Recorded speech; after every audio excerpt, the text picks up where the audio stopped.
सहनावतु सहनावतु सहनौ भुनक्तु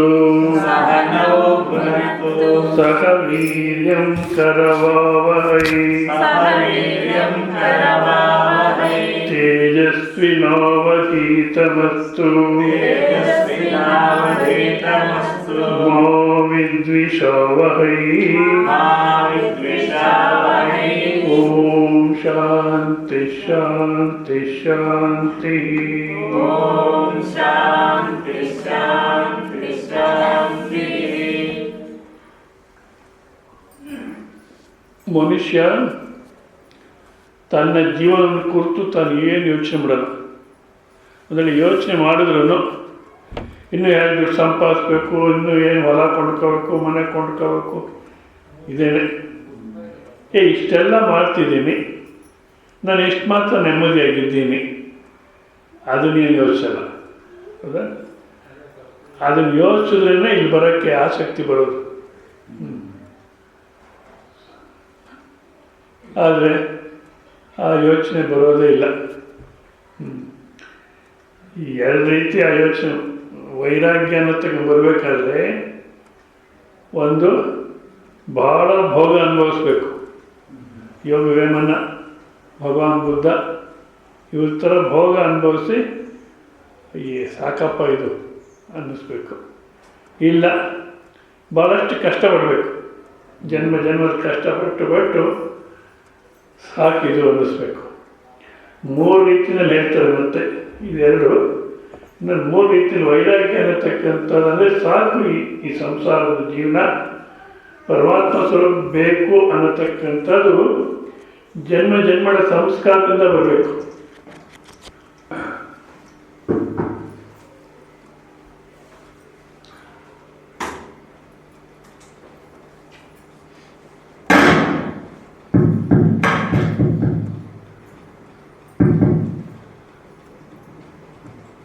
ಜನ್ಮ ಜನ್ಮ ಸಂಸ್ಕಾರದಿಂದ ಬರಬೇಕು. ಶಂಕರಾಚಾರ್ಯ, ರಮಣ ಮಹರ್ಷಿ ಇಂಥವರು ಯಾವುದೇ ಸಾಂಸಾರಿಕ ವ್ಯವಹಾರಕ್ಕೆ ಹೋಗ್ದಿರ ನೇರವಾಗಿ ಪರಮಾತ್ಮ ಕಡೆಗೆ ತಿರುಗಿದ್ರೆ, ಯಾಕೆಂದರೆ ಜನ್ಮ ಸಂಸ್ಕಾರ ಇತ್ತವ್ರಿಗೆ. ಇಲ್ಲ, ಬೇರೆ ನೋಡಿ ತಿಳ್ಕೋಬೇಕು, ಬೇರೆ ನೋಡಿ ಅರ್ಥ ಮಾಡ್ಕೋಬೇಕು. ಬೇರೆ ನೋಡಿ ಏನು ಬೇಡ, ಮನೆಗಳಲ್ಲಿ ಗೋಡೆಗಳು ನೋಡ್ಬಿಟ್ರೆ ಸಾಕು, ವೈರಾಗ್ಯ ಬಂದ್ಬಿಡುತ್ತೆ.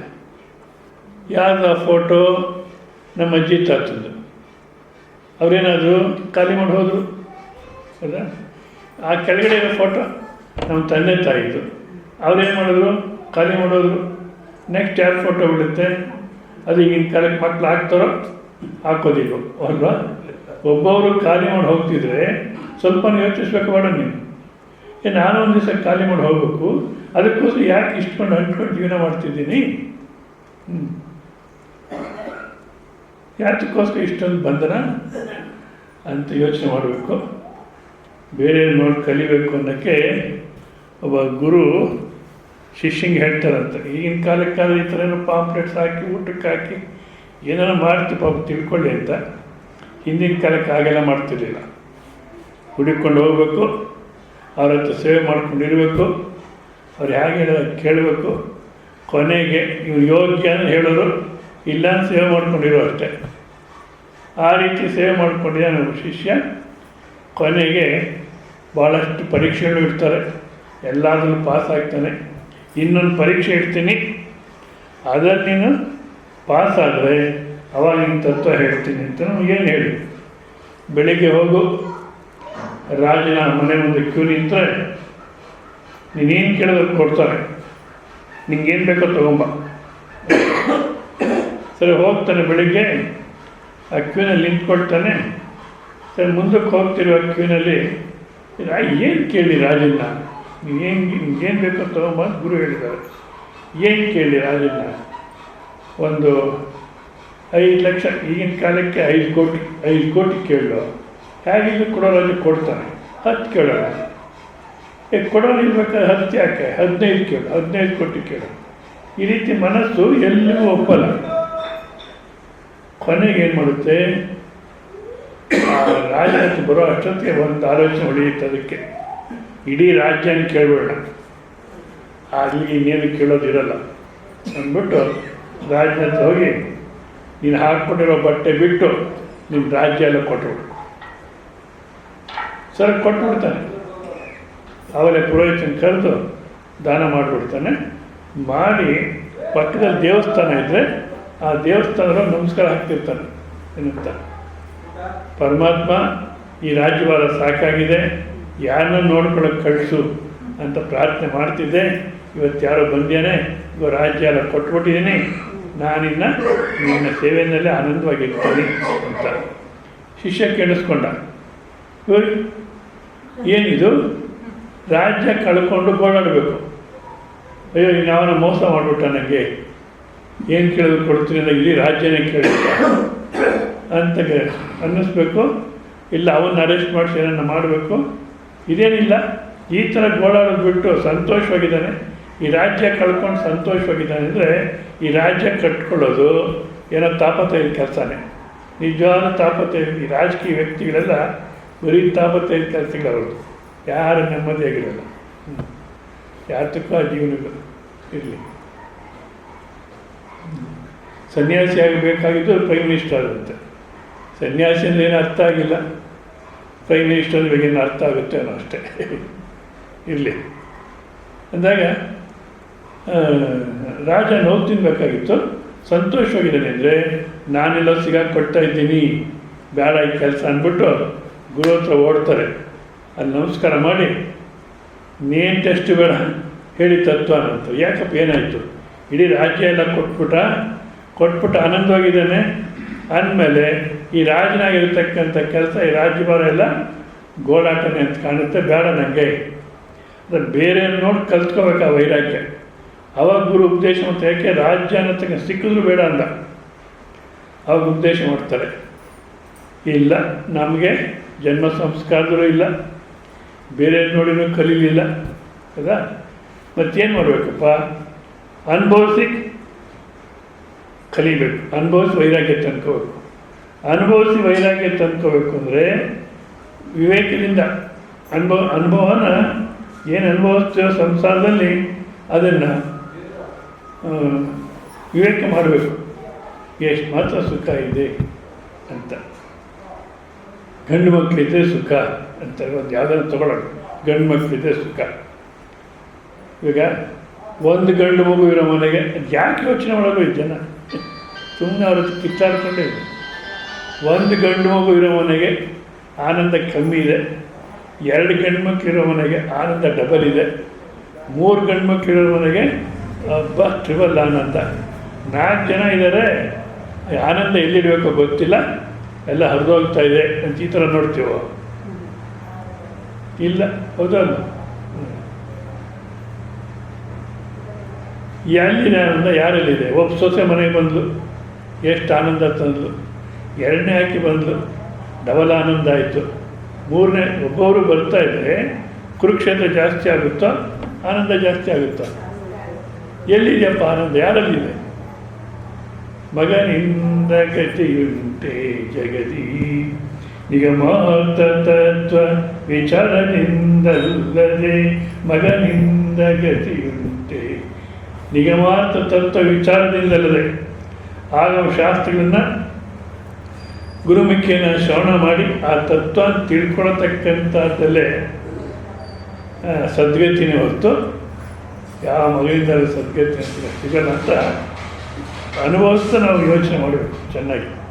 ಆದರೆ ವಿವೇಕದಿಂದ ಅನುಭವಿಸಲ್ಲ, ಏನೋ ಅನುಭವಿಸ್ತಿರ್ತೀವಿ ಅಲ್ವಾ, ಕೊನೆಗೆ ಸಿಗಾಕ್ಕೊಳ್ತೀವಿ. ಇವಾಗ ಯಾಕೆ ಬಿಡಿಸ್ಕೊಳ್ಳೋದು ಅಂತ ಗೊತ್ತಾಗ್ತೀವಿ ಅಷ್ಟೇ. ಆ ವಿವೇಕದಿಂದ ಒಂದು ವೇಳೆ ವಿವೇಕದಿಂದ ಅನುಭವಿಸೋದನ್ನು ಇದು ವ್ಯರ್ಥ ಅಂತ ತಿಳ್ಕೊಳ್ಳೋ ಅಷ್ಟೊತ್ತಿಗೆ ವ್ಯರ್ಥ ಅಂತ ಸಿಗಾಕೊಂಡ್ಬಿಟ್ಟಿರ್ತೀವಿ, ಮತ್ತೆ ಬಿಡಿಸ್ಕೊಳ್ಳೋಕ್ಕಾಗಲ್ಲ. ಅಷ್ಟನ್ನು ಜಾಗೃತ ವಿವೇಕ ಮಾಡ್ಕೊಂಡು ವೈರಾಗ್ಯ ತಂದ್ಕೊಂಡು ಆಮೇಲೆ ಮಾಡತಕ್ಕಂಥ ಜೀವನವನ್ನು ಯೋಗ ಬುದ್ಧಿಯಿಂದ ಮಾಡ್ತಾ ಪರಮಾತ್ಮನ ಸೇವೆ ಅಂತ ಮಾಡ್ತಾ ಮಾಡಿ ಗುರುಮುಖಿನ ಶ್ರವಣ ಮಾಡಿ ತಿಳ್ಕೊಳ್ಳತಕ್ಕಂಥ ಸುಮತಿ ಅಂದರೆ ಒಳ್ಳೆ ಬುದ್ಧಿ ಇರತಕ್ಕಂಥ ಜೀವನ, ಇಲ್ಲ ಅಂದರೆ ದುರ್ಮತಿ.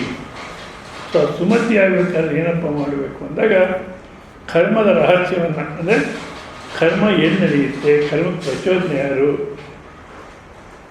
ಕರ್ಮದ ಫಲದಾತ ಯಾರು, ಇವೆಲ್ಲ ಚೆನ್ನಾಗಿ ತಿಳ್ಕೊಬೇಕು ಅಂದ್ಬಿಟ್ಟು ಇಲ್ಲೇನು ಮಾಡೋದು, ಕರ್ಮ ಅನ್ನತಕ್ಕಂಥದ್ದು ಶರೀರ, ಕರ್ಣ, ಕರ್ತ, ಪ್ರಾಣ, ದೈವ ಇದರಲ್ಲಿ ನಡೆಯುತ್ತೆ. ಮತ್ತು ಜ್ಞಾನ, ಜ್ಞೇಯ, ಪರಿಜ್ಞಾತ ಇದು ಕರ್ಮದ ಪ್ರಚೋದನೆ. ಮತ್ತು ಆ ಜ್ಞಾನ, ಜ್ಞೇಯ, ಪರಿಜ್ಞಾತ ಅನ್ನತಕ್ಕಂಥದ್ದು ಸತ್ವರಜ ತಮ ಪ್ರಕಾರ 3 ಥರ ಇರುತ್ತೆ ಅಂತ ಹೇಳಿ, ಆ 3 ಥರದಲ್ಲಿ ಸಾತ್ವಿಕವಾದಂಥ ಜ್ಞಾನ ಯಾವುದಪ್ಪ ಅಂದರೆ ಎಲ್ಲ ಜೀವರಾಶಿಗಳಲ್ಲೂ ಯಾವ ಒಂದು ಬೇರೆ ಬೇರೆಯಾಗಿ ನಮ್ಮ ಶರೀರ ರೂಪದಲ್ಲಿ ಕಾಣ್ತಿದ್ರು ಎಲ್ಲ ಜೀವರಾಶಿಗಳಲ್ಲೂ ಇರತಕ್ಕ ಒಂದೇ ತತ್ವ ಅನ್ನೋದನ್ನು ಯಾರು ತಿಳ್ಕೊಳ್ತಾರೋ ಅದು ಸಾತ್ವಿಕ ಜ್ಞಾನ ಅಂತ ಹೇಳಿದ್ರು. ಮತ್ತು ಎಷ್ಟು ಜನ ಇದ್ದಾರೋ ಅಷ್ಟು ಜನದಲ್ಲಿ ಇರತಕ್ಕಂಥ ತತ್ವ ಬೇರೆ ಬೇರೆ, ಒಂದೇ ಅಲ್ಲ, ಮತ್ತು ಒಂದಕ್ಕೊಂದಕ್ಕೆ ಸಂಬಂಧನೂ ಇಲ್ಲ. ಎಷ್ಟು ಜನ ಇದ್ದಾರೋ ಅಷ್ಟು ಜೀವಿಗಳು ಅಂತ ಭೇದ ಬುದ್ಧಿಯಿಂದಲೇ ಯಾರು ತಿಳ್ಕೊಳ್ತಾರೋ ಅದು ರಾಜಸ ಜ್ಞಾನ ಅಂತ. ಮತ್ತು ನಾವು ಈ ತಾಮಸ ಜ್ಞಾನ ಏನು ಅನ್ನತಕ್ಕಂಥ ನೋಡಿರಲಿಲ್ಲ, ಅದನ್ನು ನೋಡಿ ಮುಂದಕ್ಕೆ ಹೋಗೋಣ. ತಾಮಸ ಜ್ಞಾನ ಅನ್ನತಕ್ಕಂಥದ್ದು 18ನೇ ಅಧ್ಯಾಯದ 22ನೇ ಶ್ಲೋಕದಲ್ಲಿ ಹೇಳ್ತಾರೆ, ಶ್ರೀ ಭಗವಾನುವಾಚ ಯತ್ತು ಕೃಷ್ಣವದೇಕಸ್ಮಿನ್ ಕಾರ್ಯೇ ಸಕ್ತಮಹೈತುಕಂ ಅತತ್ವಾತವದಲ್ಪಂಚ ತತ್ತಾಮಸಮುದಾವೃತಂ ಯತ್ತು ಕೃಷ್ಣವದೇಕಸ್ಮಿನ್ ಕಾರ್ಯೇ ಸಕ್ತಮಹೈತುಕಂ ಅತತ್ವಾತವದಲ್ಪಂ ಚ ತತ್ತಾಮಸೌದಾವೃತಂ ಯತ್ತು ಕೃಷ್ಣವದೇಕಸ್ಮಿನ್. ಯತ್ತು ಯಾವ ಜ್ಞಾನ ಅನ್ನತಕ್ಕಂದರೆ ಹಿಂದೆ ಏನು ಹೇಳಿದೋ ರಾಜಸ ಮತ್ತು ಸಾತ್ವಿಕ ಜ್ಞಾನ ಅನ್ನತಕ್ಕಂಥದ್ದು ಅದಕ್ಕಿಂತ ಭಿನ್ನವಾಗಿರ್ತಕ್ಕಂಥದ್ದು. ಹತ್ತು ಅನ್ನತಕ್ಕಂಥ ಶಬ್ದ ಅದನ್ನು ತೋರಿಸುತ್ತೆ. ಕೃಷ್ಣವತ್ ಸಮಸ್ತವತ್ ಸರ್ವ ವಿಷಯವಿವ, ಯಾವ ಜ್ಞಾನವನ್ನು ಇದೇ ಪೂರ್ಣ ಜ್ಞಾನ ಎಲ್ಲವನ್ನು ಒಳಗೊಂಡಿರ್ತಕ್ಕಂಥ ಜ್ಞಾನ ಅಂತ ಅಂದ್ಕೊಳ್ತಾನೋ, ಏಕಸ್ಮಿನ್ ಕಾರ್ಯ, ಒಂದೇ ಕಾರ್ಯದಲ್ಲಿ ಅಂದರೆ ಒಂದೇ ದೇಹದಲ್ಲಿ ನನ್ನಲ್ಲಿ ಏನು ಗೊತ್ತಿದೆಯೋ ಅದೇನೇ ಶ್ರೇಷ್ಠವಾಗಿರ್ತಕ್ಕಂಥ, ಎಲ್ಲವೂ ಅದೇನೇ ಜ್ಞಾನ. ಅದನ್ನು ಬಿಟ್ಟು ಮತ್ತೆ ಇನ್ನೇನಿಲ್ಲ, ನಾನು ತಿಳ್ಕೊಂಡ್ರೂ ಅಷ್ಟೇ ಅಂತ ಯಾರು ತಿಳ್ಕೊಳ್ತಾರೋ ದೇಹದಲ್ಲಿ ಹೌದಾ, ತನ್ನ ದೇಹ ತನ್ನ ಜೀವನ ಆ ದೇಹವನ್ನು ಚೆನ್ನಾಗಿ ಇಟ್ಕೊಳ್ಳೋದು ಸೌಖ್ಯ ಇಷ್ಟರಲ್ಲೇ ಯಾರು ಇರ್ತಾರೋ, ಅಥವಾ ಬಹಿರ್ವ ಈ ದೇಹ ಅಂದ್ಬಿಟ್ರೆ ಕೆಲವರು ಅದು ಭಾಳಷ್ಟು ಜನ ಶರೀರ ಭೋಗಕ್ಕೋಸ್ಕರ ಜೀವನ ಮಾಡ್ತಿರ್ತಾರೆ. ಯಾರಾದರೂ ಸ್ವಲ್ಪ ಇರ್ತಾರೆ ದೇವ್ರ ಕಡೆ ತಿರುಗಿದ್ದಾರೆ ಅಂದರೆ ತಮೋ ಗುಣಿಗಳು, ಅವರು ಕೂಡ ಏನು ಮಾಡ್ತಾರೆ, ಪ್ರತಿಮಾದವು ಸಕ್ತಂ ಅಂದರೆ ಯಾವುದೋ ಒಂದು ದೇವಸ್ಥಾನವೋ ಅಥವಾ ಒಂದು ದೇವರನ್ನು ಹೋಗ್ತಿರ್ತಾರೆ, ಇದೇ ಸರ್ವಸ್ವ, ಇದನ್ನು ಬಿಟ್ಟರೆ ಇನ್ನೇನಿಲ್ಲ. ಒಂದು ವೇಳೆ ಈ ರೀತಿ ಯಾರನ್ನು ಹೇಳತಕ್ಕಂಥ ಸಿಕ್ಕಿದ್ರೂ, ಸತ್ಯ ತಿಳ್ಕೊಳತಕ್ಕಂಥ ಅವಕಾಶ ಇದ್ರೂ, ಅಯ್ಯೋ ನನಗಾಗಲ್ಲಪ್ಪ, ಯಾಕೆಂದರೆ ನಾನು ಅಲ್ಲಿ ಆ ವಿಗ್ರಹ ಇಟ್ಕೊಂಡು ಪೂಜೆ ಮಾಡ್ತಿದ್ದೀನಿ, ನನ್ನ ಕತೆ ಅಷ್ಟೇ ಅಂತ ಯಾವುದೋ ಒಂದು ವಿಗ್ರಹದಲ್ಲೇ ಆಸಕ್ತಿ ಇಟ್ಕೊಂಡಿರ್ತಕ್ಕಂಥವ್ರು, ಶರೀರದಲ್ಲೇ ಆಸಕ್ತಿ ಇರತಕ್ಕಂಥವ್ರು, ತಾವನೇ ಆತ್ಮ ಈಶ್ವರವ ಅಂದರೆ ಇಷ್ಟು ಮಾತ್ರವೇ ಆತ್ಮ ಈಶ್ವರ. ಅಂದರೆ ಆತ್ಮ ಅಂದರೆ ನಾನಂದರೆ ಈ ಶರೀರ ಪರಿಮಿತಿ ಎಷ್ಟೋ, ಪರಿಣಾಮ ಎಷ್ಟು ಅಷ್ಟೇ ಆತ್ಮ. ಈಶ್ವರ ಅಂದರೂ ಅಷ್ಟೇ, ಈ ನನ್ನ ವಿಗ್ರಹ ಏನಿದೆಯೋ ಇದೇನೆ ದೇವರು, ಇದನ್ನು ಬಿಟ್ಟರೆ ಅನ್ಯ ದೇವರು ಅನ್ನತಕ್ಕಂಥದ್ದು ಇಲ್ಲ. ಕೆಲವರು ಈ ಯಾವುದೋ ಒಂದು ಭಕ್ತಿನಲ್ಲಿ ಏಕನಿಷ್ಠತೆ ಇರಬೇಕು, ನಿಜನೇ ಹೌದಾ. ಯಾವುದೋ ಒಂದನ್ನು ನಾವು ಭಕ್ತಿಯಿಂದ ಪೂಜೆ ಮಾಡ್ತಿರ್ತೀವಿ, ಏಕನಿಷ್ಠತೆ. ಮತ್ತೊಂದು ಕಡೆಗೆ ಹೋದರೆ ಮತ್ತೊಂದು ದೇವಸ್ಥಾನಕ್ಕೆ ಹೋಗೋದೇ ಇಲ್ಲ. ಈಗ ಆಂಧ್ರದಲ್ಲಿ ಯಾರು ಸ್ವಾಮಿಗಳು ಅವರು ಪ್ರವಚನ ಮಾಡೋಕ್ಕೆ ಹೇಳ್ತಾರೆ ಏನಂತ, ಈಶ್ವರನ ದೇವಸ್ಥಾನಕ್ಕೆ ಹೋಗೋಕ್ಕಿಲ್ಲ ವೇಶ್ಯ ಗೃಹಕ್ಕೆ ಹೋಗೋದ ಮೇಲೂ. ಯಾಕೆಂದರೆ ಈಶ್ವರನ ದೇವಸ್ಥಾನಕ್ಕೆ ಹೋದ ಪ್ರಯೋಜನ ಇಲ್ಲ, ವೇಶ್ಯ ಗೃಹದಲ್ಲಾದ್ರೂ ಪ್ರಯೋಜನ ಇದೆ ಅಂತ. ಮತ್ತು ಎಲ್ಲಿ ಹೋಗ್ಬೇಕು? ವಿಷ್ಣು ದೇವಸ್ಥಾನಕ್ಕೆ ಹೋಗ್ಬೇಕು ಅಂತ. ನಿಜವಾದ ಇವೆಲ್ಲ ಅರ್ಥ ಇಲ್ಲ ತಮೋ ಗುಣಿಗಳ ಮಾತಿವು. ನನಗೆ ಯಾರೋ ಒಂದು ಪ್ರಶ್ನೆ ಕೇಳಿ ವರಂಗಲಲ್ಲಿ ಈ ಥರ ಹೇಳ್ತಾರೆ, ವೇಶ್ಯ ಗೃಹಕ್ಕೆ ಹೋಗೋದ ಮೇಲೂ ಈಶ್ವರನ ದೇವಸ್ಥಾನಕ್ಕೆ ಹೋಗಬಾರ್ದು ಅಂತಾರೆ, ವಿಷ್ಣುನೇ ಶ್ರೇಷ್ಠ ಅಂತಾರೆ ಅಂತ ಯಾವುದೋ ಒಂದು ವಿಗ್ರಹದಲ್ಲಿ ಮನಸ್ಸಿಟ್ಕೊಂಡು ಅದೇ ಶ್ರೇಷ್ಠ ಅಂದ್ಕೊಳ್ತಕ್ಕಂಥದ್ದು ಒಂದು ರೀತಿ ತಮೋಗುಣ. ಇಲ್ಲಿ ಶಂಕರಾಚಾರ್ಯರು ಪ್ರತಿಮಾದೌ ಸಕ್ತಂ, ತನ್ನ ಶರೀರದಲ್ಲಿ ಆಸಕ್ತಿ ಮತ್ತೊಂದು ಪ್ರತಿಮೆಯಲ್ಲಿ ಆಸಕ್ತಿ. ಹೌದಾ? ಯಾಕೆಂದರೆ ವಿಷ್ಣು ಈಶ್ವರ ಇವೆಲ್ಲ ಬೇರೆ ಬೇರೆ ಅಲ್ಲ. ಈಗ ಮನೆಯಲ್ಲೊಬ್ಬರು ಯಜಮಾನ್ರು ಇರ್ತಾರೆ, ಈಗಿನ ಕಾಲಕ್ಕೆ ಇದು ಇಷ್ಟ ಅಂತ ಅರ್ಥ ಆಗೋದು ಕಷ್ಟನೇ, ಯಾಕೆಂದರೆ ಎಲ್ಲ ಬೇರೆ ಬೇರೆ. ಹೌದಾ? ಹಿಂದಿನ ಕಾಲಕ್ಕೆ ಎಲ್ಲ ಒಟ್ಟಿಗೆ ಇರೋರು, ಆ ಯಜಮಾನನ ಕೆಲವರು ತಾತ ಅನ್ನೋರು, ಕೆಲವರು ಅಪ್ಪ ಅನ್ನೋರು, ಕೆಲವರು ಮಾವನವರೇ ಅನ್ನೋರು. ಹೌದಾ? ಸರಿ, ನಾನು ಹೇಳ್ತಿರ್ತೀನಿ, ಒಬ್ಬ ಆಕೆ ಇರ್ತಾಳೆ ಏನು ಅಂತಾಳೆ, ಅದು ಯಾಕೋ ಗೊತ್ತಿಲ್ಲ, ಅವ್ರ ಹೆಸರು ಏನು ಅಂತ. ಈ ಥರ ಒಬ್ಬರನ್ನೊಂದು ಹೆಸರಿಂದ ಹೋಗಿದ್ರು, ಅವರೊಬ್ಬರೇನೋ ಬೇರೆ ಬೇರೆನೋ. ಅದೇ ರೀತಿ ವಿಷ್ಣು ಈಶ್ವರ ಎಲ್ಲ ಒಂದೇ. ವಿಷ್ಣು ಅಂತ ಯಾಕಂತಾರೆ, ವ್ಯಾಪಕತ್ವಾತ್ ವಿಷ್ಣು, ಎಲ್ಲವನ್ನು ವ್ಯಾಪಿಸಿರ್ತಕ್ಕಂಥ ಸ್ವರೂಪ ಯಾವುದೋ ಅದು ವಿಷ್ಣು. ಮತ್ತು ಈ ಪ್ರಪಂಚವನ್ನು ನೋಡಿದ್ರೆ ಒಂದು ನಿಯಮದಲ್ಲಿ ನಡೀತಾ ಇದೆ. ಈ ಮನುಷ್ಯ ಒಬ್ಬನ ನಿಯಮ ತಪ್ಪೋದು, ಇನ್ಯಾವುದು ನಿಯಮ ತಪ್ಪಲ್ಲ.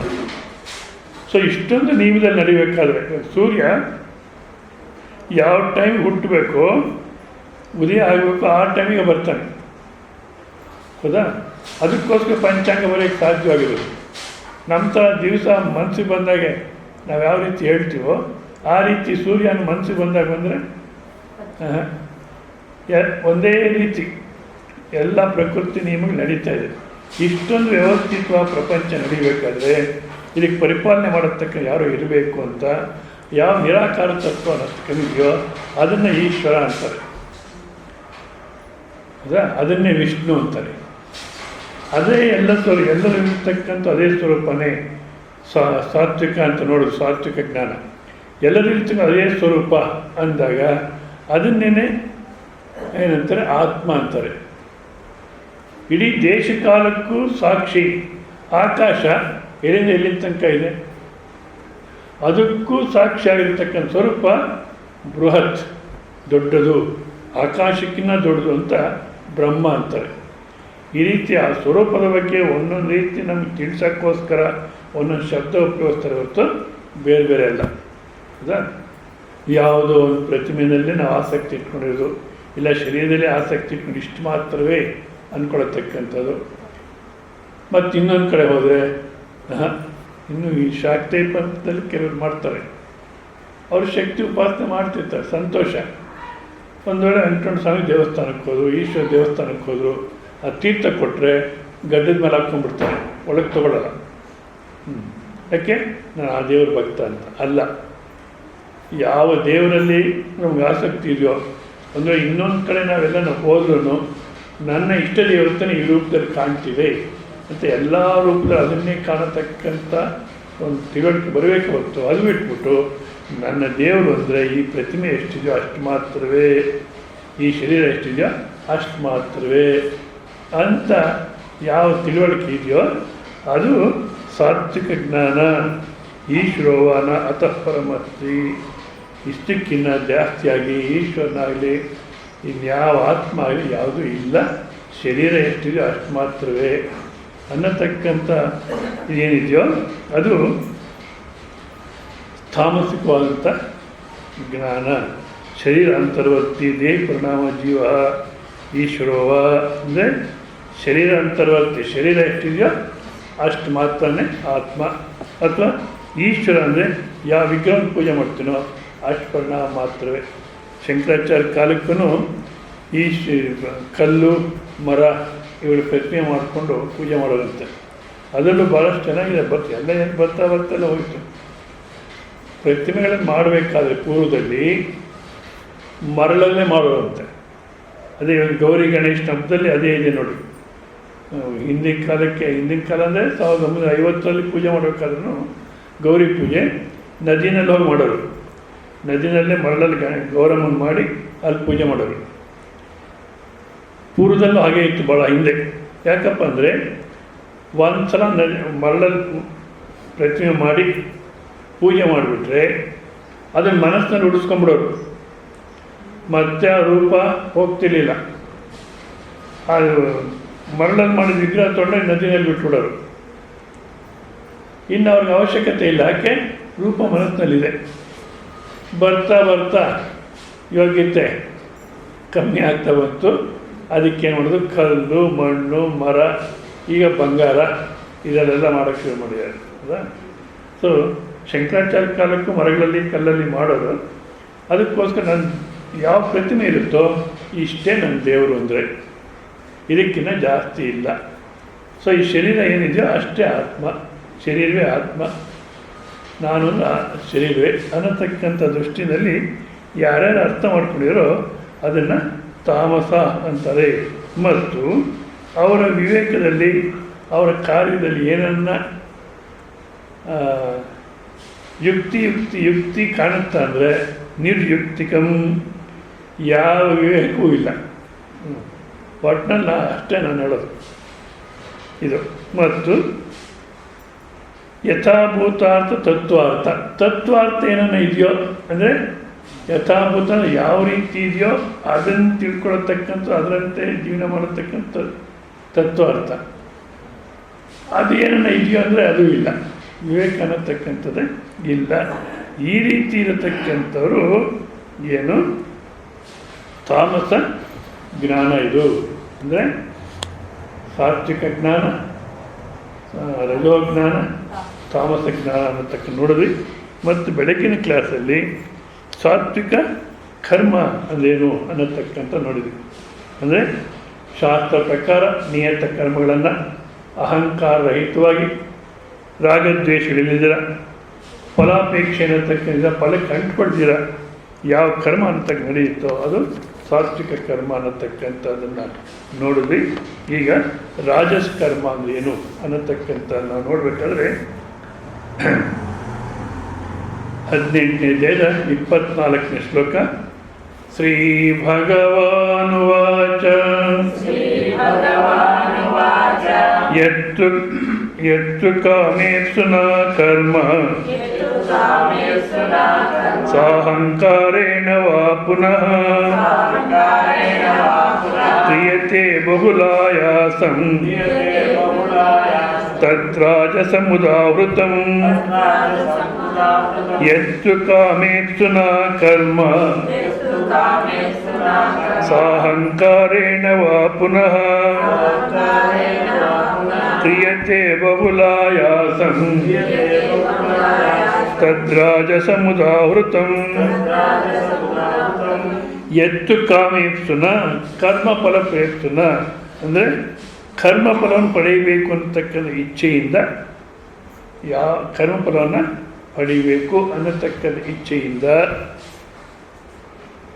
ಸಾಹಂಕಾರೇಣ ಅಹಂಕಾರದಿಂದ ನಾನು ಮಾಡ್ತಿದ್ದೀನಿ ನನಗೆ ಕರ್ಮಫಲ ಬರುತ್ತೆ ಅನ್ನತಕ್ಕಂಥ ಅಹಂಕಾರದಿಂದ ಯಾರು ಕರ್ಮಗಳನ್ನು ಮಾಡ್ತಾರೋ ಅದನ್ನು ರಾಜಸ ಕರ್ಮ ಅನ್ನತಕ್ಕಂಥ ದೃಷ್ಟಿಯಿಂದ ಹೇಳ್ತಾರೆ.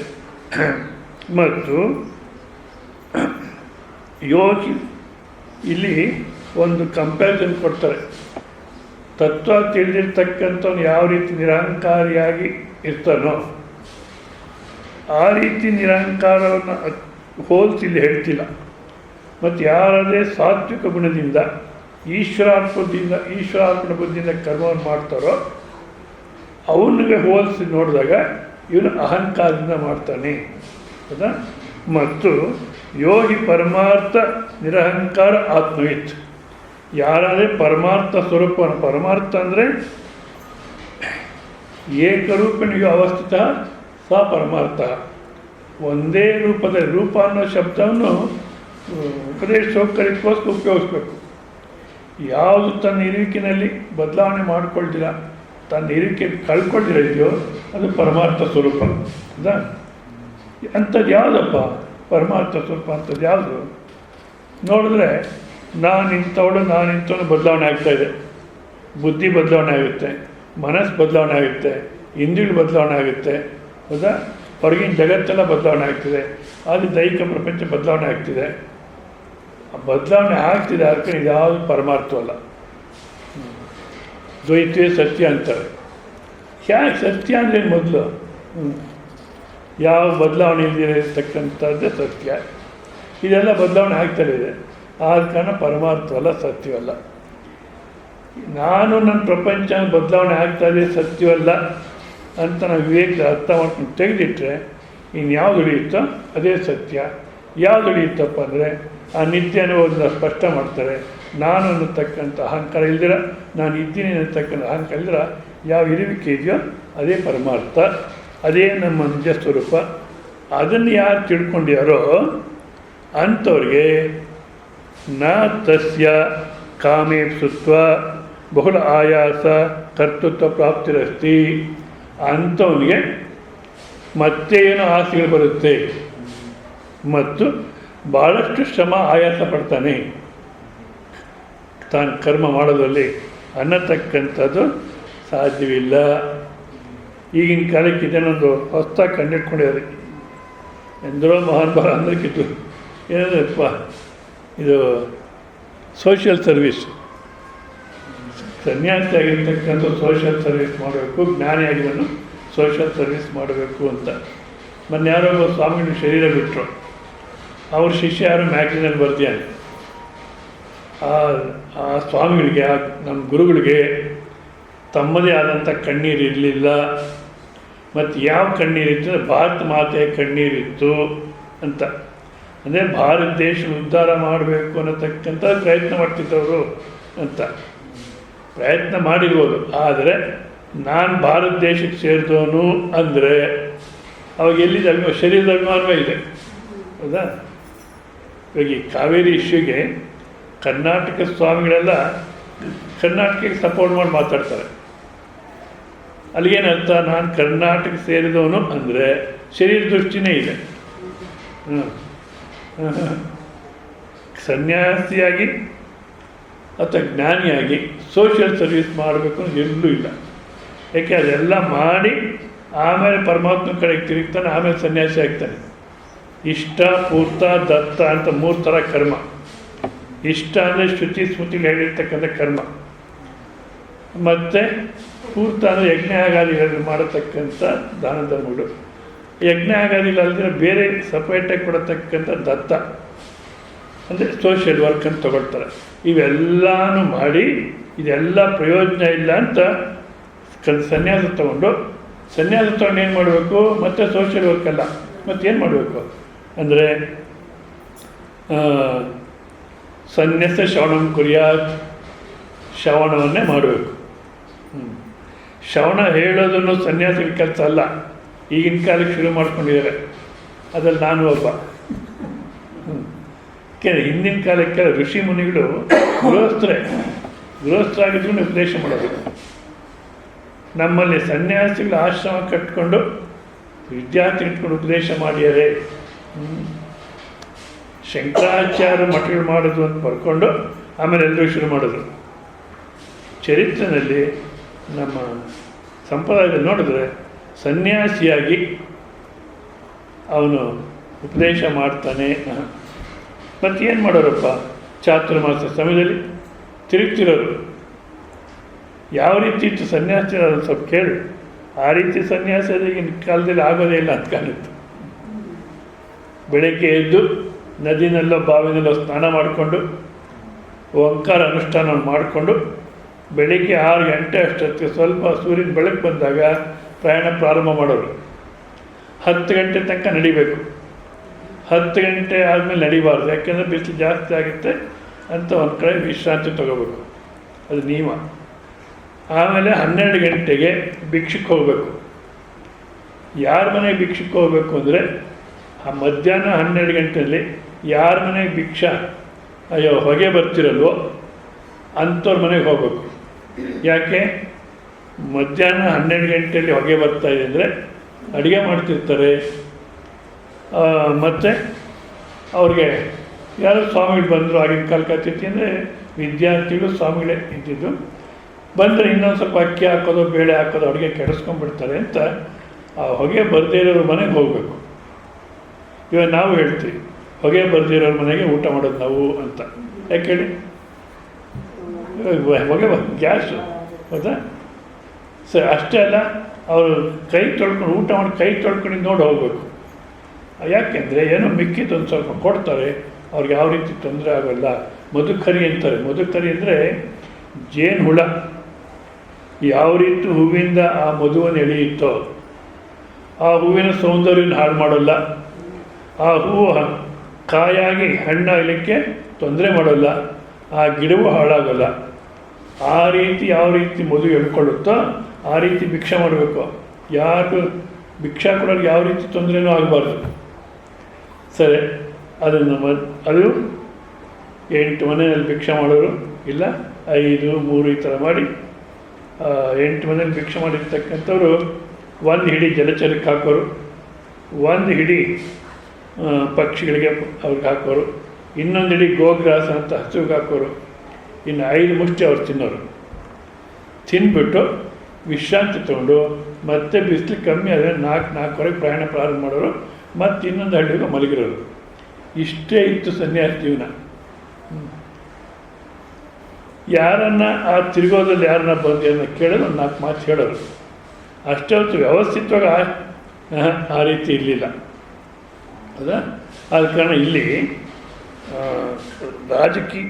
ರಾಜಸ ಕರ್ಮ ಅನ್ನತಕ್ಕಂಥದ್ದನ್ನು ನಾವು ತಿಳ್ಕೋಬೇಕಾದ್ರೆ ಇಲ್ಲಿ ಅದನ್ನು ಹೋಲಿಸ್ತಾರೆ. ಸಾಹಂಕಾರೇಣ, ಅಹಂಕಾರದಿಂದ ಕೆಲಸ ಮಾಡತಕ್ಕಂಥವನು ಅಂತ. ಅದು ಅಹಂಕಾರದಿಂದ ಕೆಲಸ ಮಾಡತಕ್ಕಂದರೆ ತತ್ವಜ್ಞಾನಾಪೇಕ್ಷೆಯ ಕಿಂತರ್ಹಿ ಲೌಕಿಕ ಶ್ರೋತ್ಯ ನಿರಹಂಕಾರಾಪೇಕ್ಷೆಯ. ಅಂದರೆ ತತ್ವಜ್ಞಾನಿ ದೃಷ್ಟಿಯಿಂದ ಇವನ್ನ ಅಹಂಕಾರಿ ಅಂತಿಲ್ಲ. ಮತ್ತು ಯಾರು ಸಾತ್ವಿಕ ಕರ್ಮ ಅನ್ನತಕ್ಕಂಥ ಮಾಡಿ ಈಶ್ವರಾತ್ಮ ಬುದ್ಧಿಯಿಂದ ಕರ್ಮಯೋಗ ಮಾಡ್ತೀನೋ ಅವನ ದೃಷ್ಟಿಯಿಂದ ಈ ರಾಜಸಿಕ ಕರ್ಮವನ್ನು ಅಹಂಕಾರ ಜೊತೆ ಮಾಡ್ತೇನೆ ಅಂತ ಹೇಳ್ತಾರೆ. ಅಂದರೆ ನಾನು ಮಾಡ್ತೀನಿ ಅಂತ ಅಹಂಕಾರ, ಅಂದರೆ ಫಲಾಪೇಕ್ಷೆಯಿಂದ ಅಹಂಕಾರದಿಂದ ಯಾರು ಕರ್ಮಗಳನ್ನು ಮಾಡ್ತೀಯಾರೋ ಅವರು ರಾಜಸ ಕರ್ಮ. ಅಷ್ಟೇ ಅಲ್ಲ, ಕ್ರಿಯತೆ ಬಹುಲಾಯಾಸಂ, ಬಹಳ ಆಯಾಸದಿಂದ ಯಾರು ಒದ್ದಾಡ್ತಿರ್ತಾರೋ ಅಂಥವ್ರನ್ನ ತದ್ರಾಜಸ ಮುದಾವರ್ತಂ, ಅದು ರಾಜಸ ಅಂತ ಹೇಳ್ತಾರೆ. ಇದು ಆಯಿತಾ? ಇನ್ನು ಸಾತ್ವಿಕ ಕರ್ಮ ಅನ್ನತಕ್ಕಂಥ ಬೆಳಗಿನ ದಿವಸ ನಾವು ನೋಡಿದ್ವಿ. ಅಂದರೆ ಆ ಶ್ಲೋಕವನ್ನು ಹೇಳೋಣ. 25ನೇ ಶ್ಲೋಕ. ಅಲ್ಲ, ಸಾತ್ವಿಕ ಕರ್ಮ.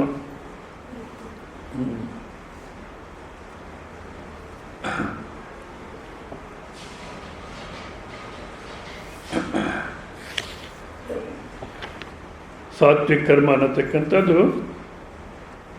ಶಾಸ್ತ್ರ ರೀತಿಯಾದಂಥ ಕರ್ಮಗಳನ್ನು ರಾಗದ್ವೇಷಗಳಿಲ್ಲದೆ ಫಲವನ್ನು ಪಡಿಬೇಕು ಅನ್ನೋ ಇಚ್ಛೆ ಇಲ್ದಿರ ಮಾಡತಕ್ಕಂಥದ್ದು ಅನ್ನೋದು ನೋಡಿದ್ವಿ. ಈಗ ರಾಜಸ ಕರ್ಮ ಅಂದರೆ ಯಾವ ರೀತಿ ಇರುತ್ತೆ ಅನ್ನತಕ್ಕಂಥದ್ದನ್ನು 24ನೇ ಶ್ಲೋಕ. ಯತ್ತು ಕಾಮೇಪ್ಸುನಾ ಕರ್ಮ ಸಾಹಂಕಾರೇಣ ವಾ ಪುನಃ ಕ್ರಿಯತೆ ಬಹುಲಾಯಾಸಂ ತದ್ರಾಜಸಮುದಾಹೃತಂ.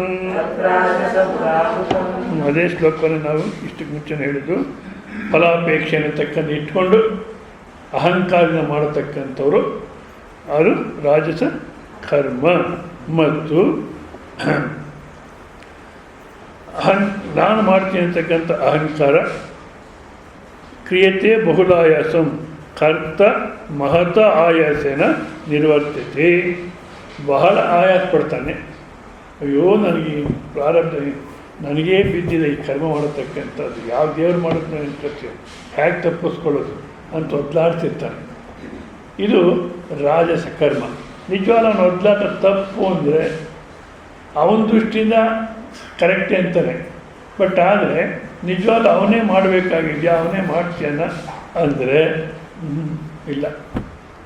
ಅವನಿಂದ ಏನು, ಯಾಕೆ ಶರೀರಗಳು ಇಂದ್ರಿಯಗಳು ಕರ್ತ ಮತ್ತು ಪ್ರಾಣ ದೈವ ಇದರಲ್ಲಿ ನಡೆಯುತ್ತೆ ಹೊರತು ಅವನೇನು ಮಾಡ್ತಿಲ್ಲ.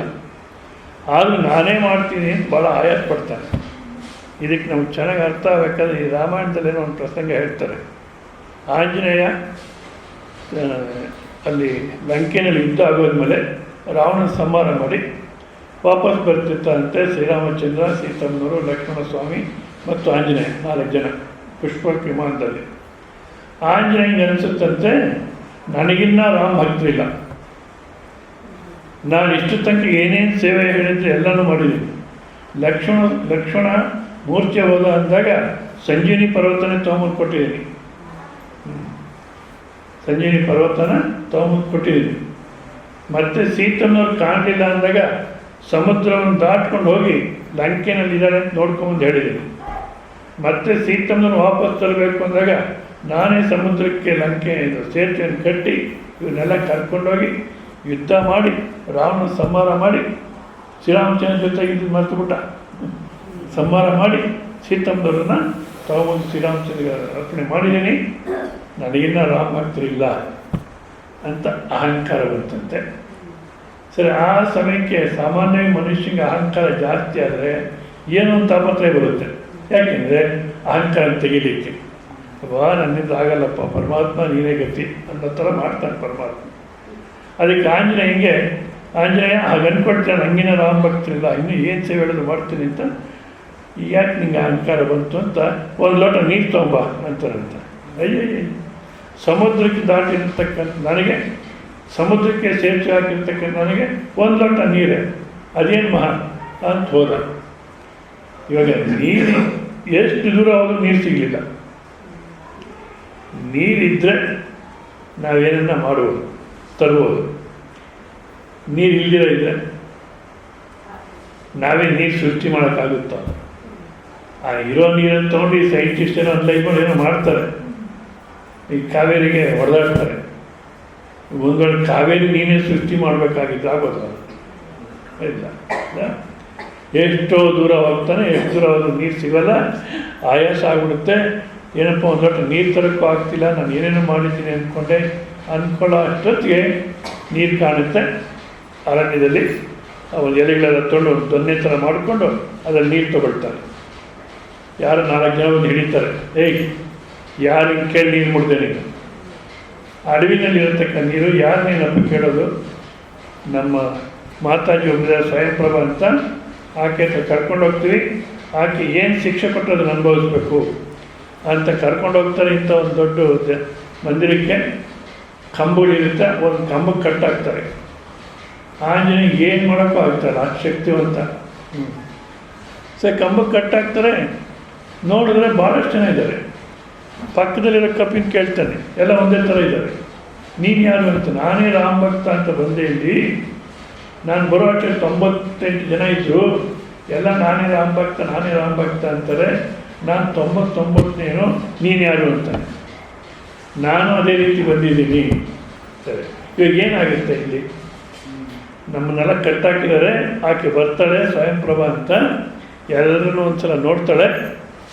ಯಾರ ಕಡೆಗೆ ಬೆಟ್ಟು ತೋರಿಸ್ತಾಳೋ ಅವ್ರನ್ನ ತಗೊಂಡೋಗಿ ಇವತ್ತು ಆಕೆಗೆ ಅಡುಗೆ ಮಾಡಿ ಬಡಿಸ್ಬಿಡ್ತಾರೆ. ದಿವಸ ಈ ಥರ ನಡೀತಾ ಇದೆ ಅಂತ. ಆಂಜನೇಯ, ಅಯ್ಯೋ ಇವತ್ತೇನು ನಾನು ಚಟ್ನಿ ಆಗಿ ಹೋಗ್ತೀನೋ, ಪಲ್ಯ ಹಾಕ್ತೀನೋ, ಈ ಥರ ಗತಿವಂತಲ್ಲ ಅಂತ ಯೋಚನೆ ಮಾಡ್ತೀನಿ. ಆಗಲಿ, ನಾನು ಇನ್ನೂ ಇವತ್ತು ಬಂದಿದ್ದೀನಿ, ನನಗಿನ್ನ ಮುಂಚೆ 99 ಜನ ಬಂದಿದ್ದಾರೆ. ಅವರಲ್ಲಿ ಯಾರನ್ನ ಒಬ್ಬರನ್ನ ಆರಿಸ್ಕೊಡ್ತಾಳೋ ಏನೋ ಆಕೆ. ನಾಳೆ ಒಳಗಾಗಿ ಏನೇನೋ ಪ್ಲ್ಯಾನ್ ಮಾಡಿ ತಪ್ಪಿಸ್ಕೊಡ್ತೀನಿ ಅಂತ ಯೋಚಿಸ್ತಾ ಇರ್ತಾನೆ. ಆಕೆ ಬರ್ತಾಳೆ, ಆಂಜನೇಯಕ್ಕೆ ಎಲ್ಲ ನೋಡ್ತಾಳೆ, ಯಾವುದು ಸರಿ ಹೋಗಲ್ಲ ಆಕೆಗೆ, ಯಾವುದು ಫ್ರೆಶ್ ಯಾವುದು ಅಂತಾಳೆ. ಈಗ ಇದೆ ಹಾಗಿದ್ಮೇಲೆ ಇದನ್ನೇ ಇವತ್ತು ಅಡುಗೆ ಮಾಡಿ ಬಡಿಸ್ಬಿಡಿ ಅಂತಾಳೆ. ಎಳ್ಕೊಂಡು ಹೋಗ್ತಾರೆ. ಇಂಥ ಎತ್ತರವಾದಂಥ ಪ್ರದೇಶ ಅಡುಗೆ ಮನೆಯಲ್ಲಿ ಆಂಜನೇಯನ ಕುತ್ತಿಗೆ ಇಡ್ತಾರಂತೆ. ಇನ್ನೇನು ಆಯುಧ ಮೇಲೆ ಕೆತ್ತಿ ಕೆಳಗೆ ಬೀಳಬೇಕು ರಾಮ ಅಂತಾನೆ.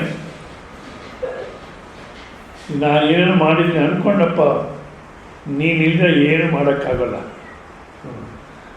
ಆಂಜನೇಯ ಕೈಲೇ ಏನು ಮಾಡೋಕ್ಕಾಗಿಲ್ಲ ರಾಮ ಇಲ್ದಿರ ಅಂದರೆ ಇನ್ನು ನಾವುಗಳೇನು ಮಾಡ್ತೀವಿ? ಅಹಂಕಾರದಿಂದ ನಾನು ಮಾಡೋನು, ಇಂಥ ಫಲಕ್ಕೋಸ್ಕರ ಮಾಡ್ತಿದ್ದೀನಿ ಅಂತ ಫಲಕ್ಕೆ ಕೊಂಡ್ಕೊಂಡು ಆ ಕರ್ತೃತ್ವಕ್ಕೆ ಕೊಂಡ್ಕೊಂಡು ಮಾಡೋವಾಗಲೂ ಭಾಳಷ್ಟು ಆಯಾಸ ಪಡ್ತೀವಿ. ಮತ್ತು ಫಲ ಬಂದಾಗಲೂ ಏನು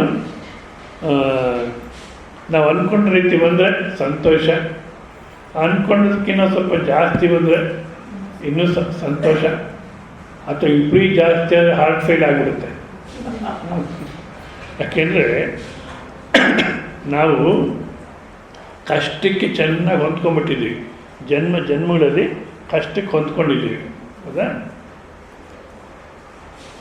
ಈ ಕಷ್ಟ ಆಗಿ ಹಾಗೆ ಅನುಭವಿಸ್ತೀವಿ. ಆ ಸುಖ ಅನುಭವಿಸೋದು ಕಷ್ಟ. ಏನೋ ಅಂದ್ಕೊಂಡಿದ್ದಕ್ಕೆ ಸ್ವಲ್ಪ ಜಾಸ್ತಿ ಬಂದರೆ ಪರವಾಗಿಲ್ಲ, ವಿಪರೀತ ಜಾಸ್ತಿ ಬಂದ್ಬಿಟ್ರೆ ಅದೇ ಹೇಳ್ತಿರ್ತಾರೆ, ಯಾರಿಗೋ 10 ಲಕ್ಷ ರೂಪಾಯಿ ಲಾಟ್ರಿ ಬಂತಂತೆ.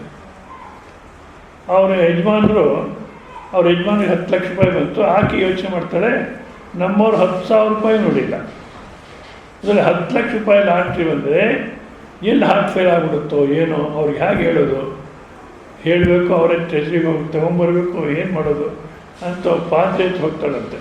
ಆ ಪಾತ್ರೆ ಹತ್ರ ಹೋಗಿ, ನಮ್ಮ ಯಜಮಾನಿಗೆ ಈ ಥರ 10 ಲಕ್ಷ ಬಂದಿದೆ, ಅವ್ರಿಗೆ ಹೇಳಿದ್ರೆ ಹಾರ್ಟ್ ಫೇಲ್ ಆಗಿಬಿಡುತ್ತೇನೋ ಅಂತ ಭಯ ನನಗೆ, ಏನು ಮಾಡೋದಂದರೆ, ಏನು ಭಯಪಡಬೇಡಮ್ಮ, ಸಂಜೆಗೆ ಕರ್ಕೊಂಬ, ನಾನು ನಿಧಾನವಾಗಿ ಹೇಳ್ತೀನಿ ಅಂತಾರೆ. ಸಂಜೆ ಹೋಗ್ತಾರೆ. ಅವ್ರು ಪ್ಲ್ಯಾನ್ ಮಾಡಿರ್ತಾರೆ, ಮೆಲ್ಲಿಗೆ ಹೇಳೋಣ, 1 ಲಕ್ಷ ಅಂತ ಹೇಳೋಣ ಅಂತ. ಏನಪ್ಪ ನಿಂಗೆ 1 ಲಕ್ಷ ಲಾಟ್ರಿ ಬಂದಿದೆ, 1 ಲಕ್ಷ ರೂಪಾಯಿ ಬಂದಿದೆ ಲಾಟ್ರಿ ಅಂದರೆ, ಹೌದಾ, ನಂಗೆ 1 ಲಕ್ಷ ರೂಪಾಯಿ ಬಂದಿದೆ, ನಿಮ್ಗೆ 50,000 ಕೊಡ್ತೀನಿ ಅಂತ. ನಿಮ್ಗೆ 50,000 ಕೊಡ್ತೀನಿ ಅಂದ ತಕ್ಷಣ ಅವ್ರಿಗೆ 500 ರೂಪಾಯಿ ಕೊಟ್ಟವರು ಇಲ್ಲ ಪಾಪ ಡೊನೇಷನ್. ಯಾವಾಗ 50,000 ಕೊಡ್ತೀನಿ ಅಂದೋ ಅವ್ನಿಗೆ ಹಾರ್ಟ್ ಫೇಲ್ ಆಗೋಯ್ತು. ಯಾರಿಗೆ? ಪಾದ್ರಿಗೆ. 50,000 ರೂಪಾಯಿ. ಅಂದರೆ ನಾವು ಕಷ್ಟವನ್ನು ತಡ್ಕೊಳ್ತೀವಿ, ವಿಪರೀತ ಸುಖ ಬಂದು ತಡೆಯೋದು ಕಷ್ಟ. ಯಾಕೆ? ನಮಗೆ ಕಷ್ಟ ಜನ್ಮದ ಅನುಭವಿಸ್ಬಿಟ್ಟಿದ್ವಿ. ಅಂದಾಗ ಈ ರಾಜಸಿಕ ವ್ಯಕ್ತಿ ಏನು ಮಾಡ್ತಾನೆ? ಮಾಡ್ತಲೇ ಇರ್ತಾನೆ. ಹೌದಾ? ನಾನು ಮಾಡ್ತೀನಿ ಅಹಂಕಾರದಿಂದ, ಮತ್ತು ಆ ಫಲಕ್ಕೆ ಅಂಟ್ಕೊಂಡು ಮಾಡ್ತಾನೆ. ಮತ್ತು ರಜೋಗುಣ ಇರತಕ್ಕಂಥವ್ರು ಸುಮ್ಮನೆ ಕೂತಿರ್ಲಿಕ್ಕಾಗಲ್ಲ, ಏನೋ ಮಾಡ್ತಲೇ ಇರ್ತಾರೆ. ಏನು ಕೆಲಸ ಇಲ್ಲದೆ ಇದ್ರೂ ಪೇಪರು, ನಾನು ಪೇಪರ್ ನೋಡ್ತೀನಿ. ಅದೇನು ಊಟ ಆದಮೇಲೆ ನಿದ್ದೆ ಮಾಡ್ದಿರ ರಿಲ್ಯಾಕ್ಸ್ ಅಂತ ಅದೇನೆ ಸ್ವಲ್ಪ ವಿಶ್ರಾಂತಿ ಅಂದರೆ ಮಾಡಿಟ್ಕೊಂಡು ಆ ಪೇಪರ್ ನೋಡೋದು. ಒಂದು 10 ಗಂಟೆ 3/4 ಗಂಟೆ ನೋಡಿಬಿಟ್ರೆ ಮತ್ತೆ ಅದು ಮುಟ್ಟಕ್ಕೆ ಹೋಗಲ್ಲ. ಬೆಳಗ್ಗೆ ಪೇಪರ್ ಬಂದರೂ ಹಾಗೆ ಇಟ್ಟಿರ್ತೀನಿ ನಾನು. ಹೌದಾ? ಇನ್ನು ಕೆಲವರು ಹಾಗಲ್ಲ, ರಜೋಗುಣ ಅಂದರೆ ಇನ್ನು ಕೆಲವರು ಏನು ಮಾಡ್ತಾರೆ, ಓದಿದ ಪೇಪರೇ ಓದ್ತಿರ್ತಾರೆ, ತಿರುವಾಗ್ತಿ. ಯಾಕೆ ಏನು ಮಾಡಬೇಕು ಗೊತ್ತಾಗಲ್ಲ, ಸುಮ್ಮನೆ ಕೂತಿರೋಕ್ಕಾಗಲ್ಲ. ಹೌದಾ? ಅದಕ್ಕೆ ಒಬ್ಬ ಯಾರು ಹೇಳಿದ್ನಂತೆ, 2 ಸೊಳ್ಳೆ ಇತ್ತು, 2 ಸೊಳ್ಳೆನ ನಾನು ಸಾಯಿಸ್ಬಿಟ್ಟೆ, ಒಂದು ಹೆಣ್ಣು ಸೊಳ್ಳೆ, ಒಂದು ಗಂಡು ಸೊಳ್ಳೆ ಅಂತ. 2 ಸೊಳ್ಳೆ ಇತ್ತು, 2 ಸೊಳ್ಳೆನ ಸಾಯಿಸ್ಬಿಟ್ಟೆ ಅಂತ ಒಪ್ಕೊಳ್ತೀನಿ. ಹೆಣ್ಣು ಸೊಳ್ಳೆ ಗಂಡು ಸೊಳ್ಳೆ ಅಂತ ಯಾಕೆ ಕಂಡಿದ್ದೀನಿ? ಸೊಳ್ಳೆನೆಲ್ಲ ನಾವು ಕಂಡಿಡಿಯೋಕ್ಕಾಗುತ್ತೋ? ಏನಿಲ್ಲ, ಒಂದು ಸೊಳ್ಳೆ ಯಾವಾಗ ನ್ಯೂಸ್ ಪೇಪರ್ ಮೇಲೆ ಕೂತಿರೋದು, ಅದು ಗಂಡು. ಇನ್ನೊಂದು ಸೊಳ್ಳೆ ಯಾವಾಗಲೂ ಕರಡಿ ಮೇಲೆ ಕೂತಿರೋದು, ಅದು ಹೆಣ್ಣು ಸೊಳ್ಳೆ. ಯಾಕೆಂದರೆ ಹೆಂಗಸರಿಗೆ ಅಷ್ಟೇ ಯಾವಾಗಲೂ ಮೇಕಪ್ಪು, ಇವ್ರಿಗೆ ಯಾವಾಗಲೂ ಪೇಪರ್. ಯಾಕೆ ಸುಮ್ಮನೆ ಇರೋಕ್ಕಾಗಲ್ಲ. ಮತ್ತು ಈ ರಜೋಗುಣ ಇರತಕ್ಕಂಥವ್ರು ಜಗತ್ತಿಗೆ, ಕುಟುಂಬಕ್ಕೆ, ತಮಗೆ, ಪ್ರಪಂಚಕ್ಕೆ ಭಾಳಷ್ಟು ಹಿಂಸೆ ಕೊಡ್ತಾರೆ. ತಮೋಗುಣ ಇರತಕ್ಕಂಥ ಅಷ್ಟು ಹಿಂಸೆ ಕೊಡಲ್ಲ. ಆಮೇಲೆ ನೋಡೋಣ ನಾವು. ತಮೋಗುಣ ಇರತಕ್ಕಂಥ ಅಷ್ಟು ಹಿಂಸೆ ಕೊಡಲ್ಲ. ಈ ರಜೋಗುಣ ಇರತಕ್ಕಂಥವ್ರು ಭಾಳಷ್ಟು ಹಿಂಸೆ ಕೊಡ್ತಾರೆ. ಯಾಕೆಂದ್ರೆ ಸುಮ್ಮನೆ ಕೂತಿರೋಕ್ಕಾಗಲ್ಲ. ಯಾರು? ನೆಪೋಲಿಯನ್ನು ಮತ್ತು ಚಂಗೇಜ್ ಖಾನು, ಇವರೆಲ್ಲ ಎಷ್ಟು ಅನಾಹುತ ಮಾಡೋದು. ರಾಜಕಾರಣಿಗಳೆಲ್ಲನೂ ರಜೋಗುಂತಾರೆ. ಅವ್ರಿಗೆ ಸುಮ್ಮನೆ ಇರೋಕ್ಕೆ ಆಗೋದೇ ಇಲ್ಲ, ಏನೋ ಒಂದು ಮಾಡ್ತಾರೆ ಇರ್ತಾರೆ. ಸೊ ಈ ರೀತಿ ಆ ರಜೋ ಮಾಡಿ ಆ ಕರ್ಮದಲ್ಲಿ ಸಿಗಾಕೊಂಡು ಮತ್ತೆ ಮತ್ತೆ ಜನ್ಮ ಅನ್ನತಕ್ಕಂಥನ ಪಡಿತಾ ಇರ್ತಾರೆ. ಮತ್ತು ಈ ರಜೋಗುಣದಲ್ಲಿ ಇರ್ತಕ್ಕಂಥ ತಮೋಗುಣದಲ್ಲಿರೋನು ಧ್ಯಾನ ಮಾಡೋಕ್ಕೆ ಶ್ರವಣ ಮಾಡೋಕ್ಕಾಗಲ್ಲ, ನಿದ್ದೆ ಮಾಡಿಬಿಡ್ತಾನೆ. ರಜೋಗುಣದಲ್ಲಿರೋನು ಧ್ಯಾನ ಮಾಡೋದು, ಸುಮ್ಮನೆ ಪೂಜೆ ಮಾಡೋದು ಸಾಧ್ಯವಿಲ್ಲ. ಯಾಕಪ್ಪ ಅಂದರೆ ಸುಮ್ಮನೆ ಕೂತಿಲಿಕ್ಕಾಗೋದಿಲ್ಲ ನಮಗೆ, ಏನಾದರೂ ಒಂದು ಮಾಡ್ತಿರ್ಬೇಕು. ಮತ್ತು ಭಾಳಷ್ಟು ಉಪದ್ರವಿ. ಅಬ್ರಹಾಂ ಲಿಂಕನ್ ಅಂತ ಒಬ್ಬರು ಅಮೇರಿಕನ್ ಪ್ರೆಸಿಡೆಂಟ್ ಇರ್ತಾರೆ. ಒಂದು ಸಲ ಪ್ರೆಸಿಡೆಂಟ್ ಆಗ್ತಾರೆ. ಹೇಗಿರ್ತಾರೆ ಅವರು? ಪ್ರೆಸಿಡೆಂಟ್ ಆಗಿ ಇದ್ದುಕೊಂಡು ಅವರೇ ಮನೆಯಲ್ಲಿ ತಮ್ಮ ಕೆಲಸ ಎಲ್ಲ ಮಾಡಿಕೊಂಡು ಹಾಲ್ ಕರಿಯೋ ಕೆಲಸನೂ ಮಾಡ್ತಿರ್ತಾರಂತೆ. ಅವನ ಕೆಲಸದವ್ರು ಇಟ್ಕೊಂಡಿರಲ್ಲ, ಆ ಥರ ಇರ್ತಾರೆ. ಅವರು ಒಂದು ಸಲ ಪ್ರೆಸಿಡೆಂಟ್ ಆಗ್ತಾರೆ. ಮತ್ತು ಇನ್ನೊಂದು ಸಲ ಪ್ರೆಸಿಡೆಂಟ್ ಆಗು ಅಂದರೆ ಬೇಡಪ್ಪ, ಒಂದು ಸಲ ಇದನ್ನು ನೋಡಿಬಿಟ್ರೆ ತಿಳುವಳಿಕೆ ಇರತಕ್ಕಂಥನೋ ಮತ್ತು ಯಾರು ಇದಕ್ಕೆ ಬರೋಲ್ಲ, ಇದು ಸರಿಯಾದ ವ್ಯವಹಾರ ಅಲ್ಲ ಅಂತ. ಆ ತಿಳುವಳಿಕೆ ಬರಬೇಕಂದ್ರೆ ರಜೋಗುಣ ಅನ್ನತಕ್ಕಂಥದ್ದು ಸ್ವಲ್ಪ ಸತ್ವಗುಣ ಬಂದಿರಬೇಕು. ಬಂದ್ರೇ ಪ್ರಯೋಜನ ಇಲ್ಲ ಇದು ಅನ್ನತಕ್ಕಂಥದ್ದು ಬರುತ್ತೆ.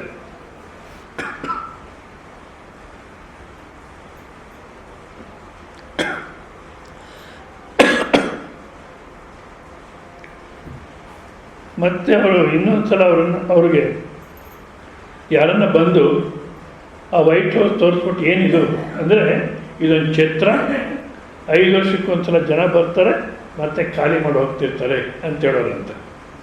ಮತ್ತೆ ಜನ ಎಲ್ಲ ಹೇಳ್ತಾರೆ, ನೀವೇ ಪ್ರೆಸಿಡೆಂಟ್ ನಿಂತ್ಕೊಳ್ಳಿ, ನಿಮಗೆ ಅಂದರೆ ಅಲ್ಲಿ ಅಮೇರಿಕಾದಲ್ಲಿ ಈಗಲೂ ಅದೇ ರೂಲು, 2 ಟರ್ಮ್ ಪ್ರೆಸಿಡೆಂಟ್ ಆಗ್ಬೋದು. ಸೊ 1 ಟರ್ಮ್ ಆಯಿತು, ಇನ್ನೊಂದು ಟರ್ಮು ನೀವೇ ಇರಿ ಅಂದರೆ ಬೇಡಪ್ಪ, ಒಂದು ಸಲ ಇದನ್ನು ನೋಡಿದವನು ಮತ್ತೆ ಇದಕ್ಕೆ ಬರತಕ್ಕಂಥದ್ದಿಲ್ಲ. ಆದರೆ ರಾಜಕಾರಣಿಗಳಾಗಲಿ ಜನ ಆಗಲಿ ಮಾಡಿದ್ದೇ ಮಾಡ್ತಿರ್ತಾರೆ, ಅದೇ ಮಾಡ್ತಿರ್ತಾರೆ. ಯಾಕೆ ಗೊತ್ತಾಗಲ್ಲ, ಸುಮ್ಮನಿರೋಕ್ಕಂತೂ ಆಗಲ್ಲ. ಯಾಕೆಂದರೆ ಒಳಗಡೆ ಉತ್ಸಾಹ ಅನ್ನತಕ್ಕಂಥ ಇರುತ್ತೆ, ಮಾಡ್ಕೊಂಡು ಹೋಗ್ತಿರ್ತಾರೆ, ಆ ಕರ್ಮ ಬಂಧದಲ್ಲಿ ಸಿಗಾಕ್ಕೊಳ್ತಾರೆ. ಸೊ ಇದು ರಾಜಸಿಕವಾಗಿರ್ತಕ್ಕಂಥವರ ಲಕ್ಷಣ. ಜೇತು ಕಾಮೇಪ್ತನ ಕರ್ಮ ಸಾಹಂಕರಣ ಪುನಃ ಕ್ರಿಯತೆ ಬಹುಲಾಯಸನ್ ತದ್ ರಾಜಸ ಮುದಾವೃತಂ. ಮತ್ತು ಇಲ್ಲಿ ಒಂದು ಫುಟ್ ನೋಟ್ ಬರೀತಾರೆ ಸ್ವಾಮಿಗಳು, ನಾನು ಮಾಡುತ್ತೇನೆಂಬ ಆಸಕ್ತಿ ಇಲ್ಲದೆ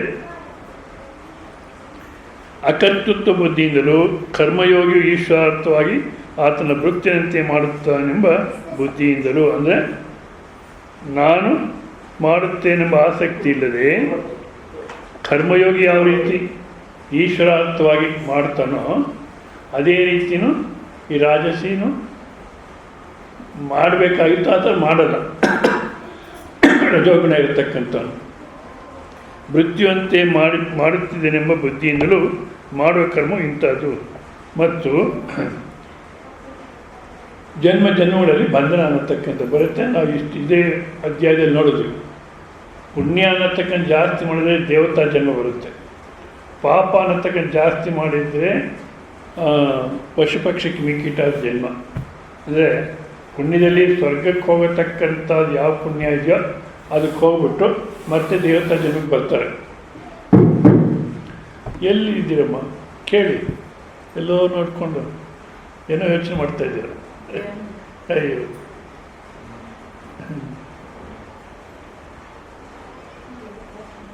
ಅಂದರೆ ರಜೋಗುಣ ಅನ್ನತಕ್ಕಂಥದ್ರಿಂದ ಕರ್ಮ ಮಾಡತಕ್ಕಂಥ ಕರ್ಮಫಲಕ್ಕೆ ಅಂಟ್ಕೊಳ್ತಾರೆ, ಕರ್ತೃತ್ವಕ್ಕೆ ಅಂಟ್ಕೊಂಡು ಜನ್ಮ ಬರುತ್ತೆ. ಅದರಲ್ಲಿ ಪಾಪ ಅನ್ನತಕ್ಕಂಥ ಜಾಸ್ತಿ ಮಾಡಿದರೆ ಆ ನರಕಕ್ಕೆ ಹೋಗತಕ್ಕಂಥ ಪಾಪ ನರಕ ಅನುಭವಿಸಿದ ಮೇಲೆ ಮತ್ತೆ ಪಶು ಪಕ್ಷಿ ಕ್ರಿಮಿಕೀಟಾದ ಜನ್ಮ ಬರುತ್ತೆ, ಪಾಪವೇ ಜಾಸ್ತಿ ಇದೆ. ಸೊ ಪುಣ್ಯ ಮಾಡಿದ್ದೆ ಸ್ವರ್ಗಕ್ಕೆ ಹೋಗಿ ಮತ್ತೆ ದೇವತಾ ಜನ್ಮ ಬರುತ್ತೆ. ಇಲ್ಲ ಪಾಪ ಪುಣ್ಯ ಎರಡು ಸಮ ಇದ್ದರೆ ಮನುಷ್ಯ ಜನ್ಮ ಬರುತ್ತೆ, ಮಿಶ್ರ ಜನ್ಮ. ಮಿಶ್ರ ಜನ್ಮ ಅಂದರೆ ಪಾಪ ಪುಣ್ಯ ಎರಡು ಸೇರಿದೆ ಅಂತ ಒಂದು ಅರ್ಥ. ಇನ್ನೊಂದು ನಾವು ಜೀವನ ನೋಡಿಕೊಂಡ್ರೆ ಇಷ್ಟ ಅನಿಷ್ಟ ಹೌದಾ? ಶೀತ ಉಷ್ಣ, ಸುಖ ದುಃಖ, ಮಾನ ಅವಮಾನ ಇವೆಲ್ಲವೂ ಸೇರಿಕೊಂಡಿದೆ.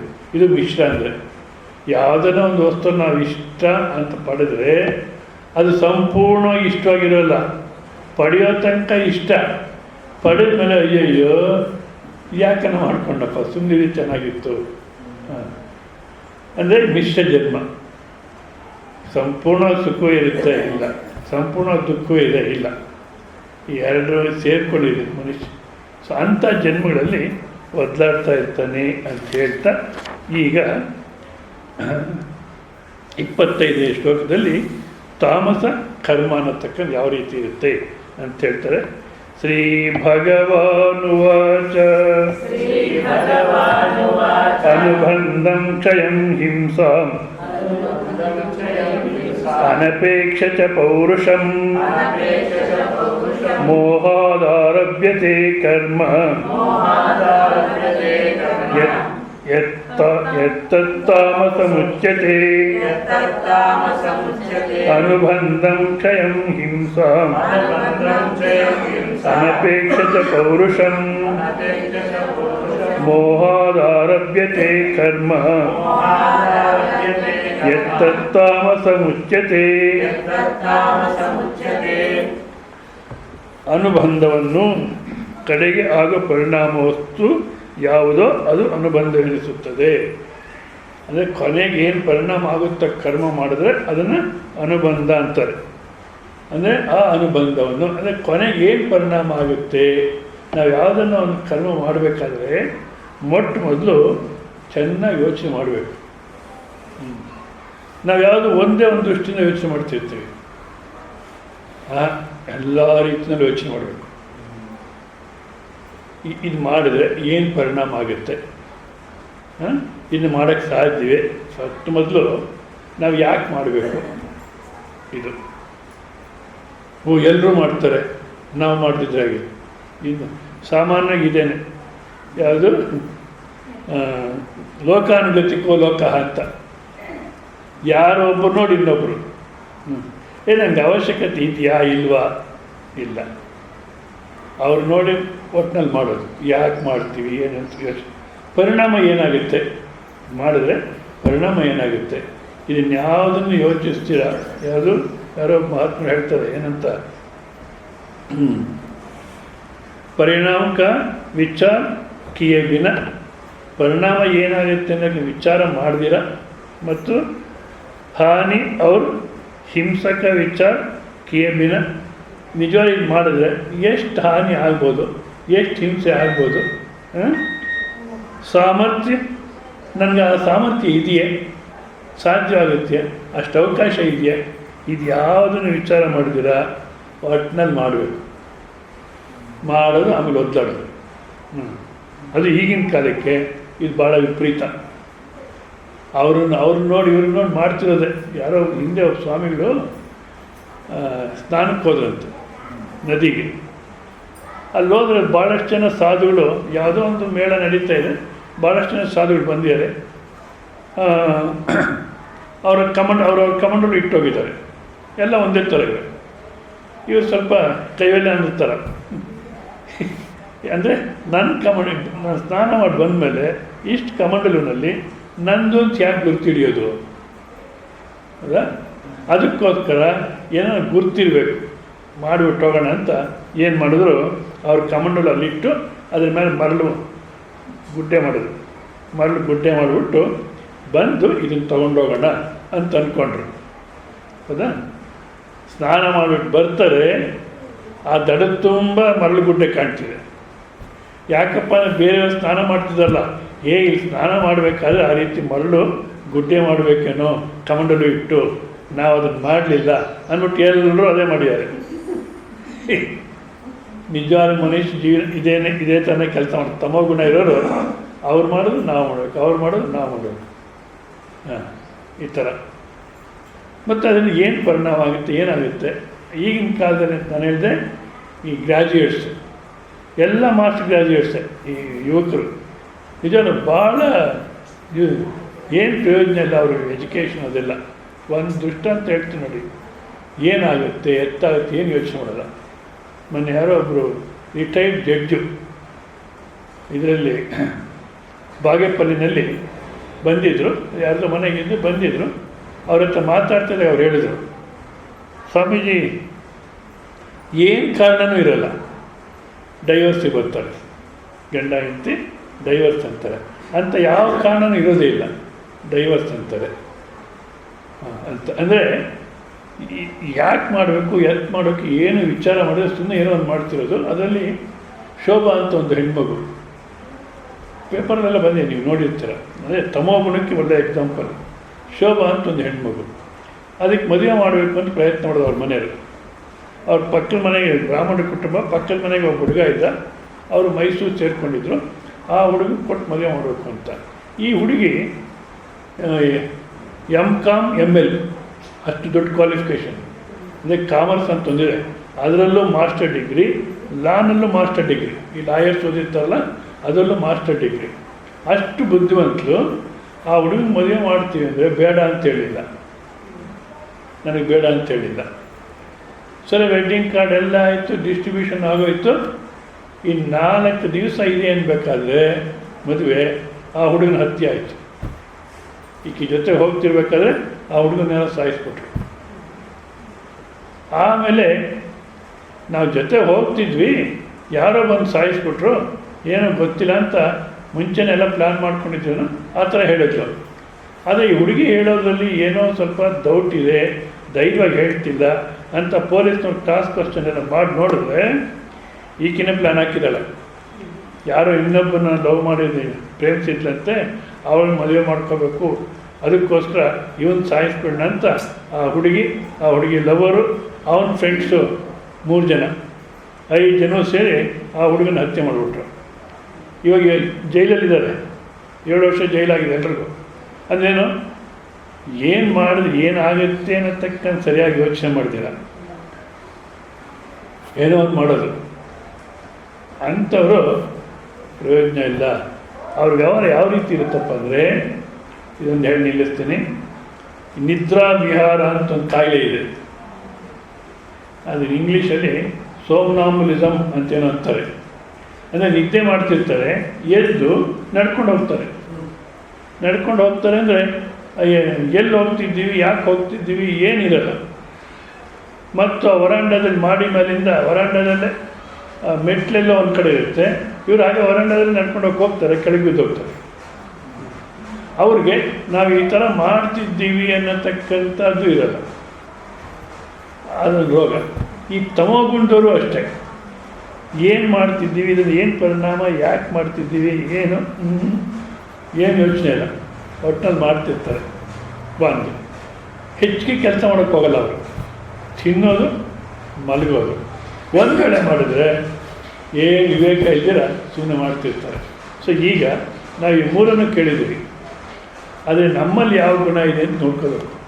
ನಾವು ಯಾವುದನ್ನು ಕೆಲಸ ಮಾಡಬೇಕಾದ್ರೆ ಸುಮ್ಮನೆ ಏನೋ ವಿವೇಕ ಇಲ್ಲದೆ ಮಾಡ್ತೀವಿ ಅಂದರೆ ಪ್ರಯೋಜನ ಇಲ್ಲ, ಅದನ್ನು ಬದಲಾಯಿಸ್ಕೋಬೇಕು. ಮೊದಲು ಏನು ಕೆಲಸ ಮಾಡಿದ್ರೆ ಸುಮ್ಮನೆ ಸೋಮಾರಿಯಾಗಿ ತಿಳ್ಕೊಂಡಿದ್ದೀನಿ ಅನ್ನೋದಿದ್ದರೆ ಕೆಲಸ ಮಾಡಲಿಕ್ಕೆ ಶುರು ಮಾಡಬೇಕು ರಜೋಗುಣದಲ್ಲಿ.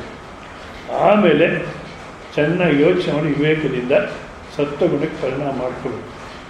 ಆಗಲೇ ನಾವು ಮುಂದಕ್ಕೆ ಪ್ರಯಾಣ ಮಾಡಲಿಕ್ಕೆ ಸಾಧ್ಯ, ಹೊರತು ಇಲ್ಲದಿದ್ದರೆ ಸಾಧ್ಯವಿಲ್ಲ ಅಂತಾರೆ. ಇಲ್ಲಿಗೆ ನಿಲ್ಲಿಸಿರೋಣ. ಓಂ ಪೂರ್ಣಮದ ಪೂರ್ಣಮಿದಂ ಪೂರ್ಣಾತ್ ಪೂರ್ಣಮುದಚ್ಯತೆ ಪೂರ್ಣಸ್ಯ ಪೂರ್ಣಮಾದಾಯ ಪೂರ್ಣಮೇವಾವಶಿಷ್ಯತೆ. ಓಂ ಶಾಂತಿ ಶಾಂತಿ ಶಾಂತಿ. ಹರಿ ಓಂ ಶ್ರೀ ಗುರುಭ್ಯೋ ನಮಃ. ಹರಿ ಓಂ.